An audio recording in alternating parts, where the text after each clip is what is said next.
এখানে লেখা যায় বিসমিল্লাহির রহমানির রহিম, মায়ের দোয়া, তারপরে মা বাবার দোয়া, আল্লাহ সর্বশক্তিমান, আল্লাহ মহান, এই ধরনের মানে সৃষ্টিকর্তার কিছু বাণী তারা চায়, কাস্টমার চায়, ওই আমরা লিখে দিই। আমরা তো লেখক বাহক, কাস্টমার যা বলবে তাই করে দিই।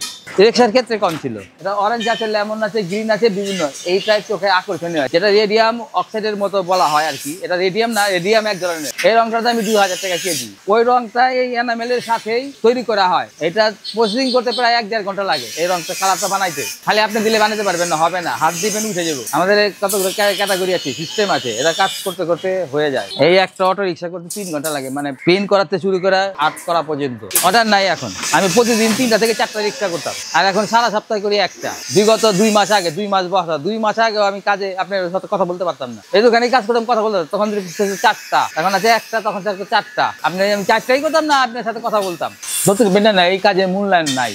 চারুকলার সাথে আমি অনেক শিক্ষকতা করি 7 দিন। ঢাকা বিশ্ববিদ্যালয় চারুকলা মাস্টার্স কমপ্লিট স্টুডেন্টকে আমার কাজ শিখেছি ঢাকা বিশ্ববিদ্যালয় চারুকলায়। আর রিক্সা আর্ট নিয়ে আমি ইউরোপে গেছি, 10 সালে গেছি ইংল্যান্ড, 23 সালে গেছি জার্মানি।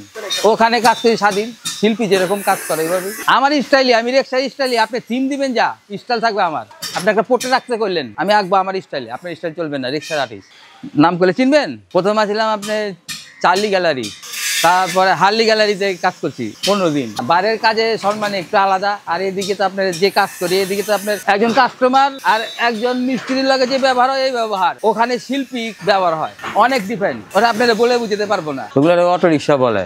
আগে যেগুলো রিক্সা প্যাডেল রিক্সা, আর এটা অটো রিক্সা। আমি ওই রিক্সা থেকে চলে আসছি এখানে।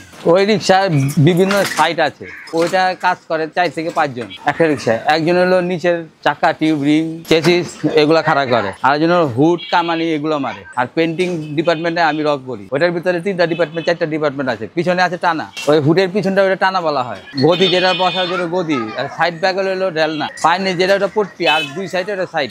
আর পেছনে যেটা আছে ওটা টিন, মানে রিক্সার যে ধরনগুলা। আর পিছনে আরো কয়েকটা ক্যাটাগরি আছে, লেওয়াজ আছে, গোল্লা আছে, চট্টি আছে, সবগুলোই এগুলো পেন্টিং করা হয়। এটা নির্ভর করে একমাত্র যে মালিক, ওর উপর নির্ভর করে। কেউ কয় আমাকে বাড়ি ঘর দিয়ে, কেউ কয় আসান মঞ্জিল দাও, কেউ বলে আমাকে গ্রামের দৃশ্য দাও, কেউ বলে আমার তাজমহল দাও, কেউ বলে আমার এই সিটি সিনারি, বিভিন্ন। এটা কাস্টমার উপর নির্ভর করে। পেশায় আমরা তো একজন না, আমার হাতের কাজ একরকম হবে, আরেকজনের হাতের কাজ একরকম হবে। এর ভিতরে জুনিয়র সিনিয়র যখন আমরা বসবো তখনই সৃষ্টি হয়। আমার কাজের বয়স 35। অটো রিক্সাগুলো 5-6 বছর হবে। অটো রিক্সা আসছে, প্রথম আসছে আপনার কাঠবডিতে। রিক্সার যে কাঠবডি আছে ওটার ভিতরে আলগা 2টা ব্যাটারি দিয়ে, একটা মোটর দিয়ে তখন তৈরি করছে। আর এখন বর্তমানে ডিফেন্সিয়াল দিয়া, ব্যাটারি দিয়া, পিক আপ দিয়া বিভিন্নভাবে উন্নয়নের কাজ যে চলে, যে কাজগুলো হয়েছে চায়না থেকে।